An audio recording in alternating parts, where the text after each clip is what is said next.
Are you seriously going to eat, you fat blibbity blabbity blob? I mean, it's something you might be like, continual. Why would I want to start this? Sensitive. She's so sensitive. You are listening to the Tami Talks Unscripted Healing Podcast, where we share stories that are, you guessed it, unscripted. That's the thing, this journey doesn't stop. It doesn't really. Right? We have a general sense of the topic each episode, but really the whole point is just to show up and be authentic and let our inner child speak its truth. And I have continued to work through that story of constantly hearing, well, we don't want, got a hot dog on our hands. Yeah, guess what, Mr. Savatsky, you do. So I'm so excited that you are here, and it is my hope that you hear yourself somewhere in the story so that way you can feel seen and heard as well. So let's start talking. Welcome back to the Tami Talks Unscripted Healing Podcast. I'm so glad you came back to join me after hearing a little bit from Zoe last time and my story way back when. And today we're taking it a little bit further and going into kind of this generational stuff and how much of this is really mine to carry. How much did I maybe inherit? And so it's a really interesting topic, and I'm super pumped to have one of my very dear friends with me today. And I have dreamt up this day for literally years because it's no joke that I have a Google Doc of all of the topics that I have wanted to talk about with Erica on a podcast someday. And I'm pretty sure she was like, okay, Tami, let's see that dream come true.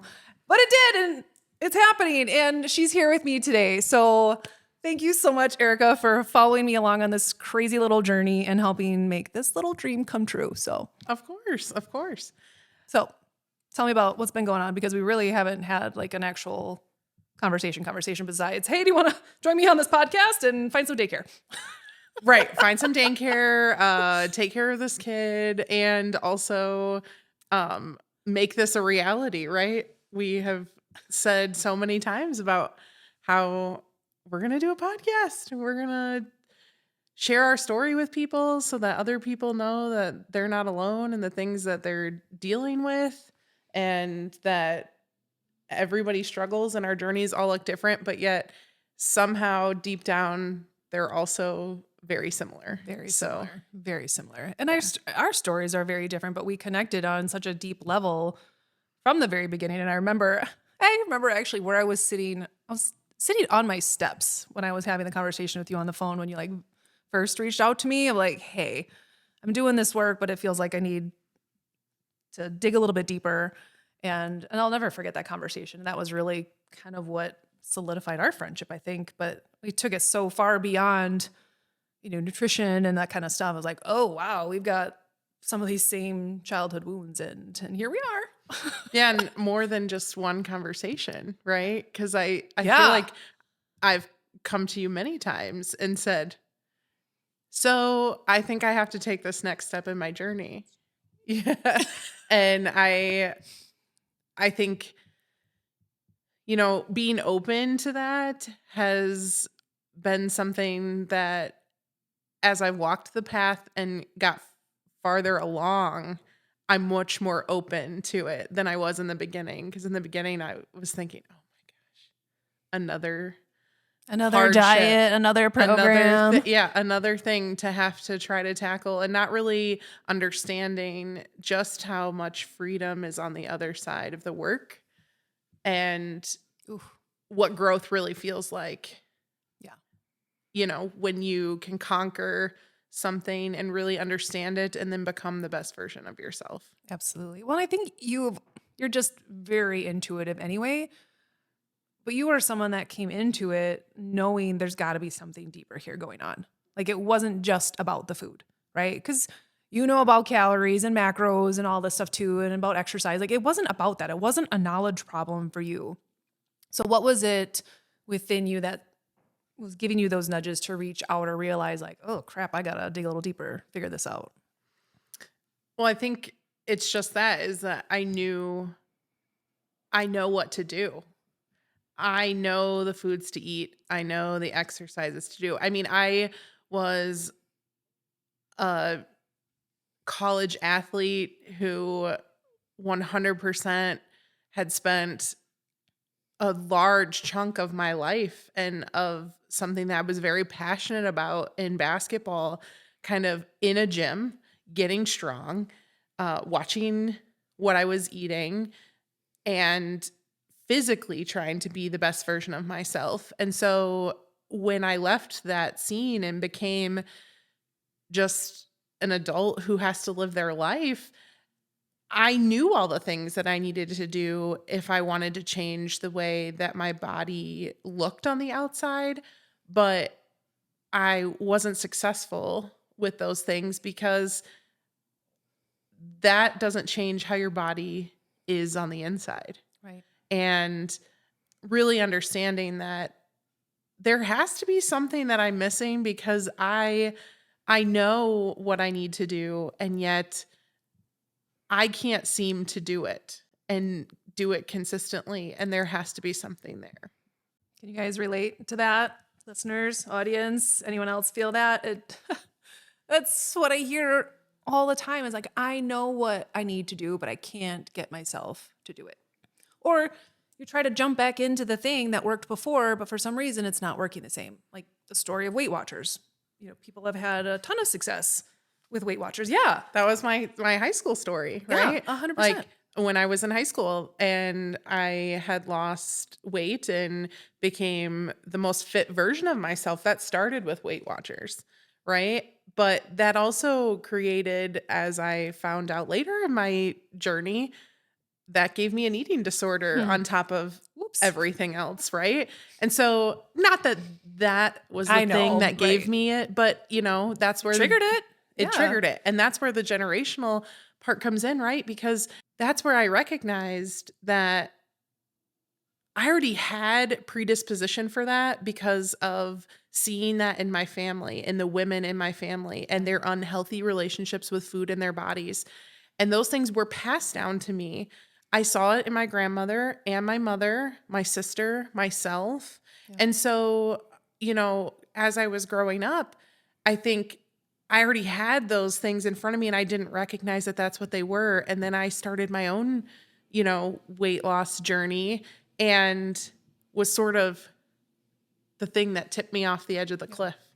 And I think it's that recognition of the generational patterns that sort of brought us closer together, right? Yeah. That helped us to know that, man, these are not the things that we want Right. for our kids. Oh, absolutely. And I remember growing up, same thing. It was always seeing, exercise tapes or different diets and programs. And you're right, there just wasn't that model. When I think about what our parents, that generation went through, like there's a lot of pressure now, I think, but at least we're starting to appreciate women's curves and things like that now. Whereas before it was be the skinniest person you can possibly be to feel worthy of anything. And so I think about, the messages that my mom received growing up and the insecurities that would have come with all of that.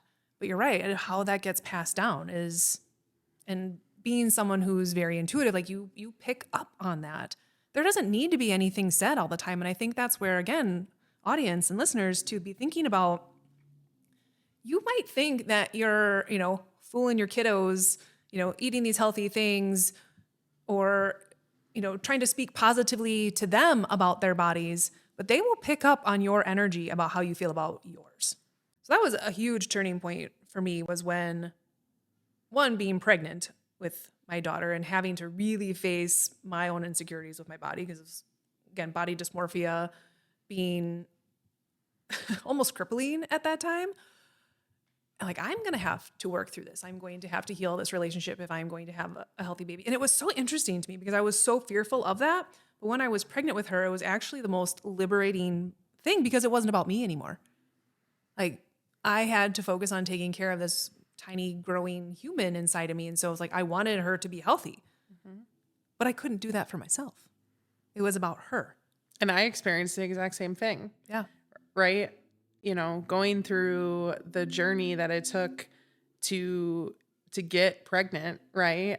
I struggled with infertility and I had terrible body image concerns, but also doctors telling me that the reason I couldn't get pregnant was solely based on the fact that, in their words, I was obese and that would just solve everything if I just lost weight. not the other medical conditions that I had. And so I remember that was my sole focus always. And so once I had this pregnancy, I remember it was so much easier to take good care of myself because I was so focused on this little life inside of me and wanting everything that was best for her, and knowing that I felt an energy shift within myself.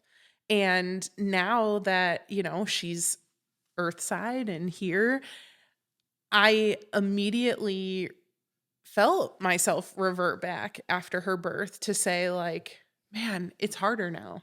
Yeah. It's harder than it was when I was pregnant, right? Like, and so having to really dig deep to say, why is it that I feel like I can't do it Right. for just myself, right? I could care for myself in every way that I needed to when my daughter was along with me, when I was trying to grow her and nurture her. And for some reason, I couldn't feel that within myself. And we have had multiple conversations. And how did we figure out it's because of this? Well, you said it, and you guys might want to go back Worthiness. and rewind when she said this little life inside of me. It was easier when there's this little life inside of me. And immediately when you said that, I was like, yeah, your inner child is always with you. That little life is always within you. And that's the one that like doesn't feel worthy all of a sudden. And so again, when it was about someone else, it was easier. And I think that's this huge transition of like, why am I not worthy unless it's for someone else? But if we can tap into the fact that, hey, that little person that we should care so much about is actually within us. Whoa, like that's a total game changer. So when you said that, I just like lit up like a Christmas tree. I was like, oh my gosh. yes, that's it. I know you're talking about your baby, but I'm talking about the other little person inside of you, because that was a game changer for me, especially, we'll dive into this here in a little bit of the different childhood wounds that we both realized we had. And one of my big ones was an abandonment wound. And I realized every time I was sabotaging myself, or like I like to say my protective parts were trying to protect me, aka sabotage me, I was abandoning myself. I was abandoning her. And that was the lock and key for me never reverting back to old habits, because that hit my heart big time. I was like, I will never be the one to abandon her. Like, I have to show up for her.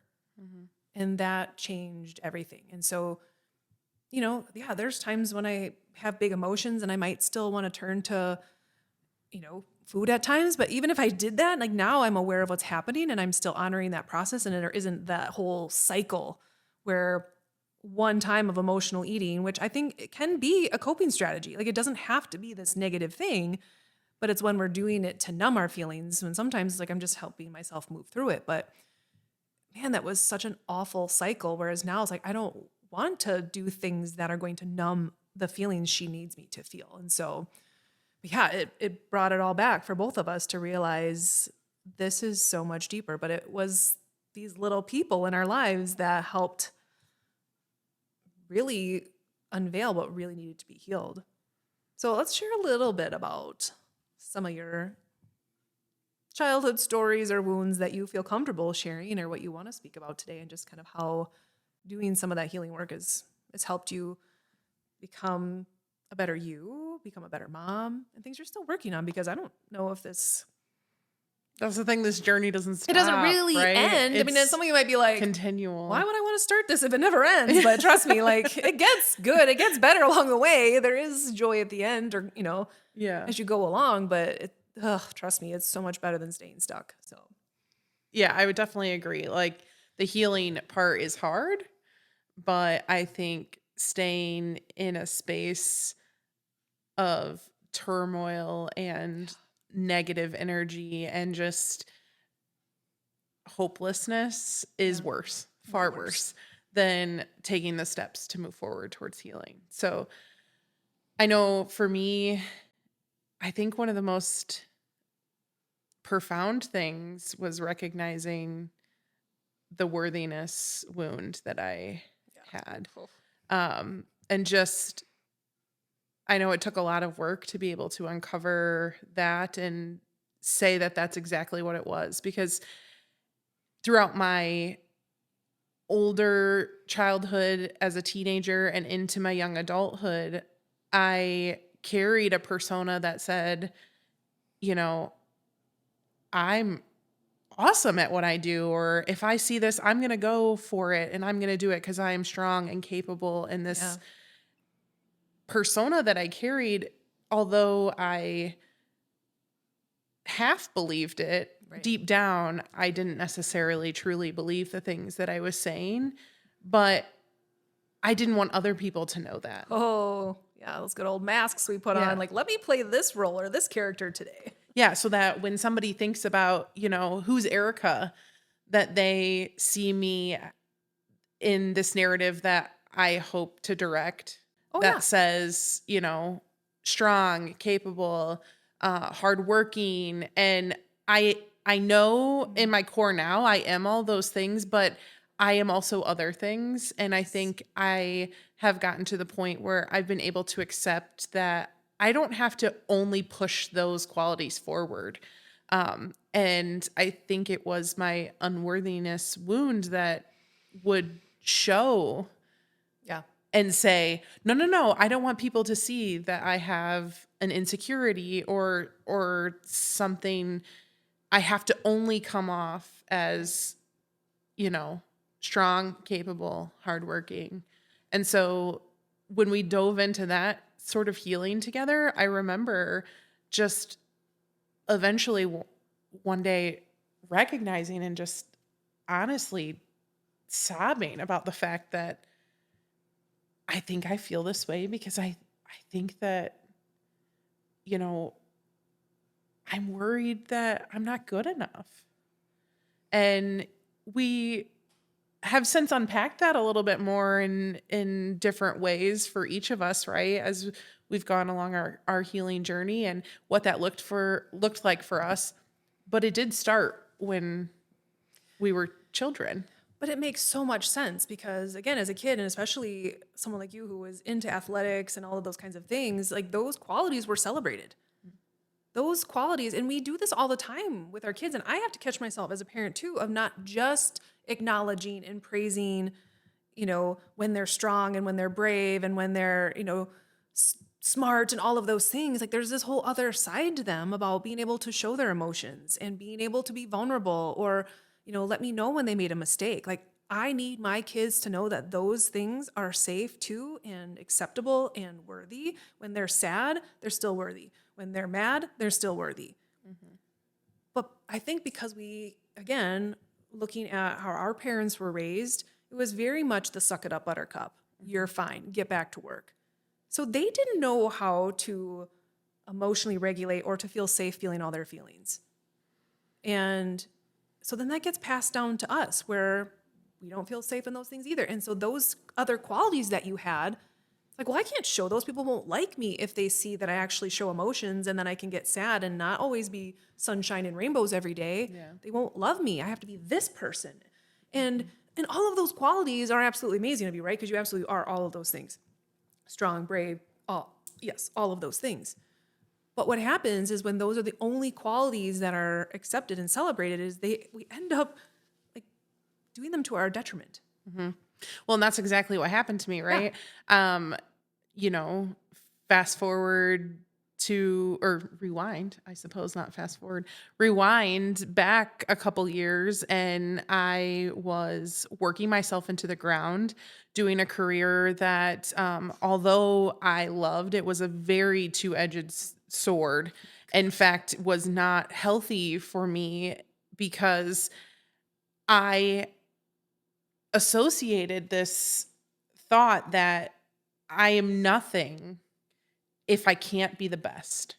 I must be the best at every single thing that I do, or I'm worthless.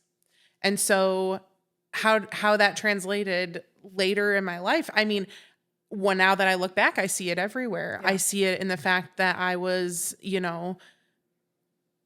first in my class and pushed for the best grades, the all-state basketball scholarship and the best in the county and the awards and the, attention, and then go to college and be the first one in my family to graduate and get a degree and build something of myself, right? That like build something of myself. And then get into a career where I'm the best of the best, right? I'm not just a nurse. I'm the best nurse that there can be. And a med flight nurse on top I'm of a that. flight nurse, and I'm going to do this shit in the air. yeah, I take care of the sickest of the sickest babies and children.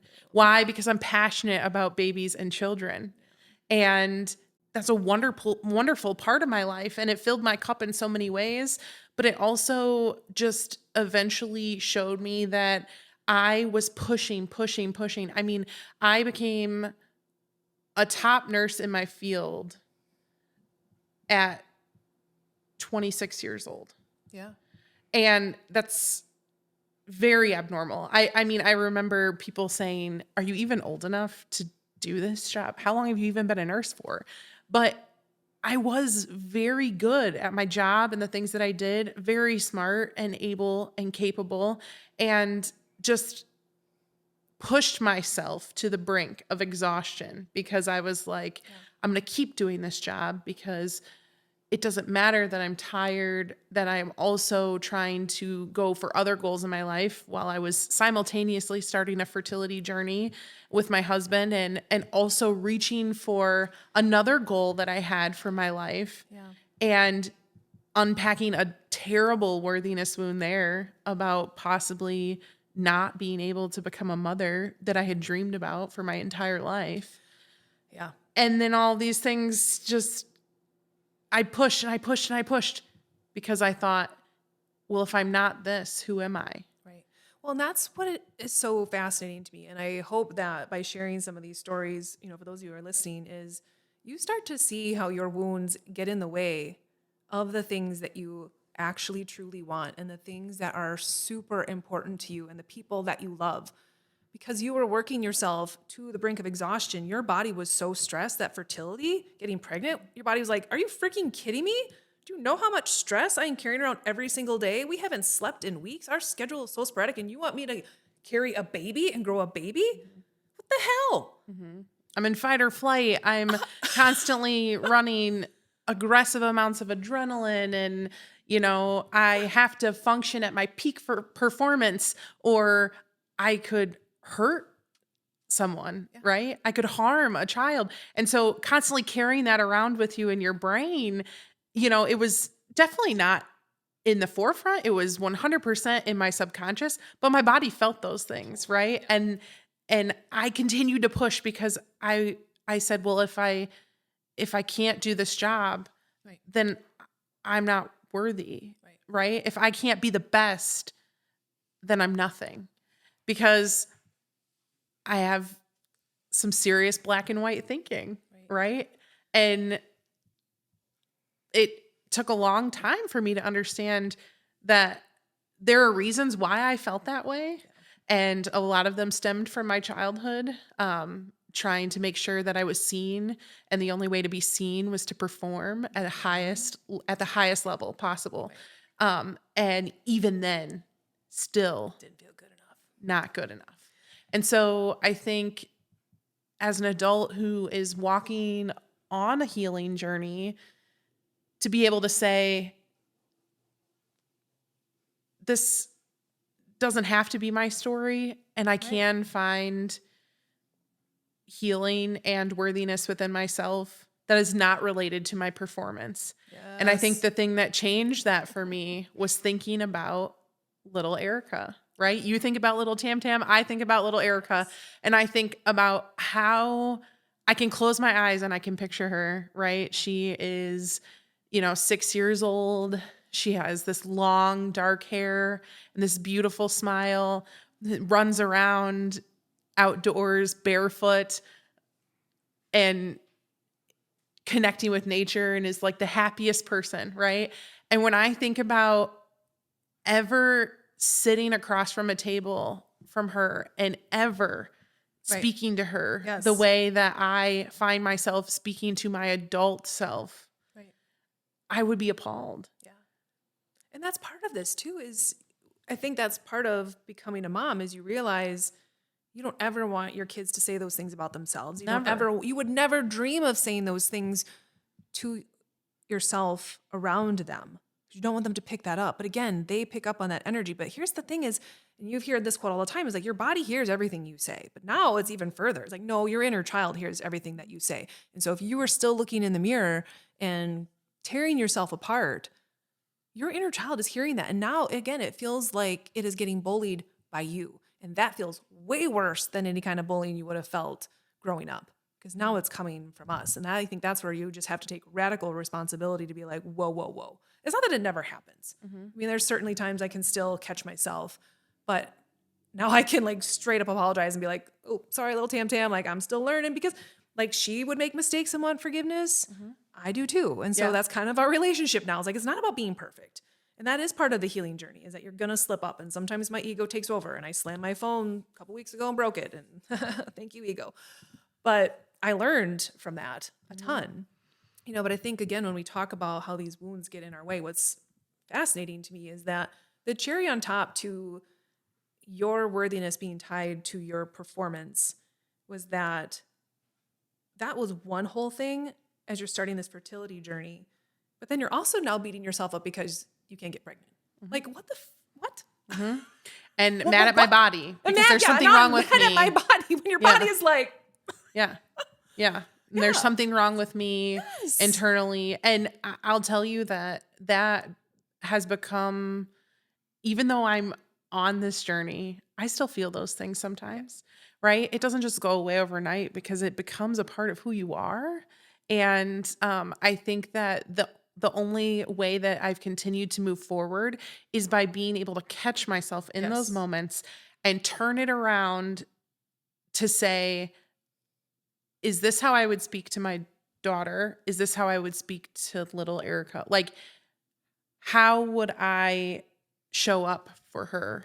And how do we make sure that we're not creating these same wounds that we have in our children? Because we don't want to model that type of behavior for them. We want better for them. And so trying to practice that every single day to say, I need to shift this perspective, even when it feels hard. Yeah. I remember when my daughter was pretty young and I had this moment of, you got to figure this shit out, Tami, because I specifically remember saying, like, I will be damned if she ends up with a horrible relationship with food because of me. Like, no, not on my watch, not doing it. But that made me face my own stuff. It's like, well, then you can't keep tiptoeing around this. And I think that's what so many of us try to do, is we do all of these things right by our kids, but then the second, they're going to bed, we're in the pantry, in the fridge, like numbing our feelings from the day because we have no outlets to honor the stress and the headaches and the challenges and the stress that parenting brings, but we don't have any outlets. So it's like food is that one thing we give ourselves at the end of the day. But like, is that really practicing what we're preaching? And I think the message is getting out there more and more about that we actually need to feel our feelings, and we're trying to get our kids to feel safe showing the range of emotions instead of just these ones, just the ones that are socially acceptable. It's okay for them to be mad. But if I'm going to try to encourage them to find healthy outlets when they're mad, shouldn't I be doing the same thing? Right. If I'm feeling sad, shouldn't I help them move through that sadness versus saying, hey, here's a bag of chips. Like, numb that and figure it out on your own. Like, which is funny because you wouldn't do that to your kid, right? You wouldn't say, no. You wouldn't say, hey, you're upset, buddy. Something happened at school. Here's a bag of chips, right? You would say, what's going on? Let's talk about it. Let's coach ourselves through what has happened. And it's so interesting that, as adults, we just all of a sudden are like, oh, feelings, we don't want to deal with those. So let's figure out a way to numb them. And I think the realization for both of us that we just can't do that anymore, because we can't model that type of stuff for our kids. Right. There's no like fake it till you make it when it comes to healing this stuff. There just isn't. And so, it requires you to dig deep, and you have to actually face it. But I mean, you basically summed up inner child healing 101 when you said that, of just, would you say this to your kids? How would you help them through it? Mm-hmm. You know, and I think for most adults, like we can think through that and know what a healthy response would be to help them work through their emotions and to help them emotionally regulate. But also, there's a lot of parents who don't know how to do that. There's still some of that where it's like, go to your room. How does that solve anything? Mm-hmm. Or like, you're being ridiculous. Why would you be mad about something like that? Well, it might not be something that you feel is valid of being mad about, but in this little person's world, it's a big deal. You know, my son is 5, and so I get a lot of that where there's a lot of things that like, oh my gosh, like this is ridiculous. Like, why are you getting upset about this? But I have to remember, in his 5-year-old little world, it's a big deal. Mm-hmm. So I can just at least help him honor that and move through it versus saying like, just get over it. Enough with this. Stop it. Because when that's our reaction, our children hear, well, the feelings that I'm feeling aren't important enough. So then I'm not important enough. That's right? exactly what happens. Yeah. That is how ego twists the stories, and that happens with our kids, and we have to be really careful of that Mm-hmm. because ego will take that one thing of this behavior was not okay, but ego will take that and be like, let's spin this story and turn it Right. into that you're not good enough. Okay, Right. kiddo, let's rock that until about your 40s, 50s. Yeah. Until you two are like, look at all the things that I have to heal from. Yeah. And again, we've had multiple conversations about, finding space for our childhood self, but also for the people that affected us that brought these wounds along, right? And like, we can try right now as hard as we want to not pass these generational things on, but we're humans and we're not perfect. And so something is going to be affecting our children and something will write their story. We just have to hope that we're giving them the tools to be able to work through it and maybe not sharing our demons with them in the same manner. Yeah. I am very transparent with my daughter that I'm working through my own childhood wounds. And I'll say that to her. And I'll say like, I'm doing this work because I don't want this to be your story. I don't want to pass these things down on you, but I can see it already happening. My daughter very much was starting to become a people pleaser. I could tell she was doing things just to make me happy or because she didn't want to make me mad. I see her over apologizing for things. I was like, why are you apologizing for this? I was like, oh, it's because you learned that from me. Yeah. Okay, great. So she's 10 and we're already having to undo some of these things because when I was going through kind of some rough times there, I was completely checked out and disconnected. But those are all patterns that I picked up and could start to see passing down to her. And it wasn't just about food. It started with food for both of us. It started with body kindness and stuff for both of us. But when you see on such a deeper level of how much this is like, oh my gosh, I cannot have my daughter growing up not feeling worthy. And I want her to know that regardless of how she feels, regardless of how she, acts or what she achieves, that she always knows that she is worthy of unconditional love from me. And I have to be able to show her that. And there's going to be times when I'm going to mess up and she might not feel that. But guess what? I can circle back around and say, hey, you know what? I'm sorry that I reacted that way. Right. And apologizing to your kids, everyone, is a huge strength. It is not a weakness. Yeah. It will stop the story. When you do that, when you just come back in and say, hey, this is what happened. Yeah, I got frustrated.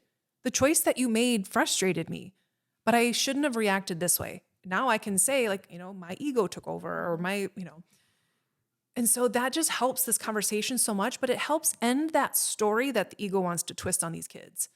Because that's not the case, but they will take that little thing of, oh, what I did wasn't okay. I'm not okay. I'm not worthy. Like they will take that and run with it into the rest of their lives. And it's like, no. So just have the conversations. Have a 1 or 2 minute conversation to save them years and years of therapy. Well, and to that point, just circling back to apologize shows them that Yes, it's okay to make mistakes. It's okay to not be perfect. And you will continue to do that. Yeah. So I think not passing these wounds down to our kids, but also not being afraid to show them that life is messy and beautiful, but not perfect. And that's okay. Helping them learn to navigate that is just as important. And I have to remind my daughter sometimes too, just as much as she wants forgiveness when she makes mistakes, that I also need that in return because I'm not going to be perfect. And I think as parents, we put a ton of pressure on ourselves to be perfect, say all the right things, do all the right things. And it's not possible. And if you are that parent, wow. Like, I don't know a parent that hasn't messed up, but sometimes we don't even feel like we can talk about it because there's shame for getting angry or upset or, again, slamming your phone on the counter and breaking it. Who would have done that? But I, both in that situation, yeah, I felt awful, but I absolutely know what happened and how I got triggered, but was able to go circle back around, and talk to my kids about, what all escalated to make that happen and how I just lost control of the wheel. Like my ego took over and said, we got this. And it's like, oh, and ego takes me down this road that I end up regretting and having to apologize for. So it's like, thank you, ego. I could have handled that better myself, but whatever. So, I mean, we could go on and on about this topic. So, Well, and remembering, right, that we're working on healing and undoing years and years and Yes. years of beliefs, thoughts, feelings, and things that have become core parts of us, like deep in our soul, that we believe these things to be true. And so we have to spend nearly as much effort and time right. undoing it. And that's just it. And I think that's where I had to really step away from like the dietitian side of things because again, it felt like I'm just giving these people a Band-Aid and like making these false promises that they can magically change their life in 6 weeks or 3 months or whatever with this beautiful meal plan when it's not going to get to the root thing. And I was doing people a disservice by doing that. And I like had to totally step away from that because it's so much deeper than that. And until we get to the root, it's like, oh man. Yeah. So we're doing the work. Doing the work. And I think that's, We'll keep doing it. yeah. But like you said, it's knowing that you're worthy, but that it is going to take time. And that it is going to require energy and it's going to require you to dig deep. And, Zoe and I were talking last week on the podcast about how you don't necessarily have to relive the trauma necessarily, but it's going back and like looking at like, what did little Erica need in that moment when she felt pressured to be the best and she didn't feel worthy unless she was achieving, like, what would I say to her? How can I show up for her now? And then you're going to get little tests in your adult life to have to follow through with that. Like, okay, prove it to her. Like, you can't be all talk. Right. I need you to prove it to her. Right. Show me that you can step out of this job that you have created a name for yourself because you know that you have more important goals like having a baby and that you need to reduce the stress in your life. Can you still feel worthy in this situation? Like, you're going to need to put like your money where your mouth is. And you did it. And wow, that was a process and a journey. But now you got this beautiful baby girl. I know. And not an easy part of the journey. No.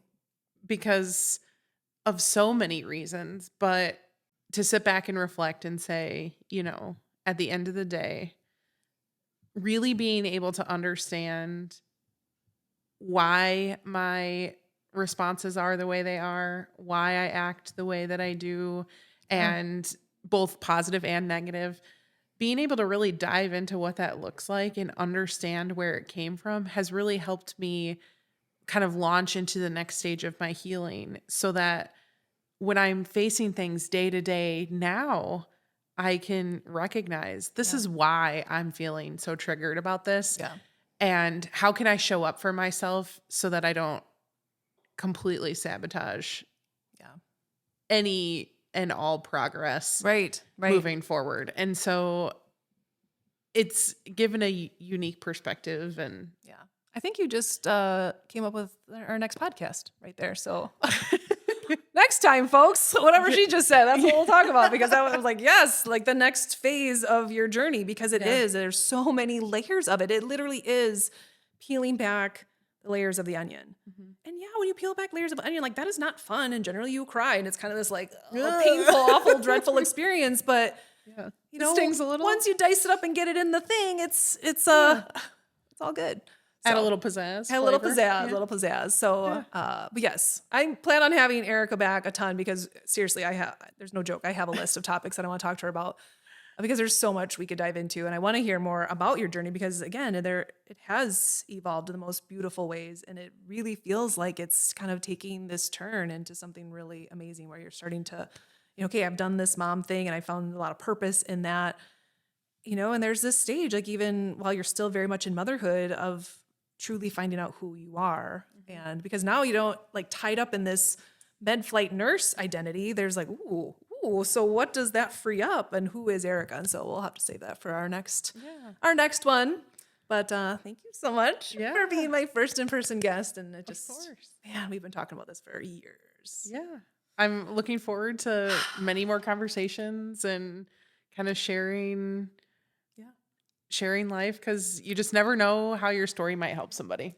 Well, and even how you and I connected is so cool. And this is such a cool moment because we said it was going to happen and it's happening. It's like, oh my gosh, we actually did it. We manifested this. Manifesting. But in the meantime, yes, while we wait for Erica's next little spotlight on here, you can always follow me. This is the weird part where I get super cringy because my childhood wound is blaring when it comes to asking people things. But truly, follow me on Instagram, social media, all that kind of fun stuff on Unscripted Healing. That's where I share like little snippets of my life. I'm very open about my day-to-day life, and you will see me ride the waves. You will see the highs. You'll see me dancing in the grocery store, and you will see me crying on the couch. Like, I'll share it all because I want to normalize that it is okay to feel all of the things. And so I'm very open and transparent about that on social media. And I love sharing more of these stories. And sometimes it's just a quick little reel or, maybe more on YouTube type stuff to continue these conversations. So find me on there to stay connected, and I will see you guys in our next episode.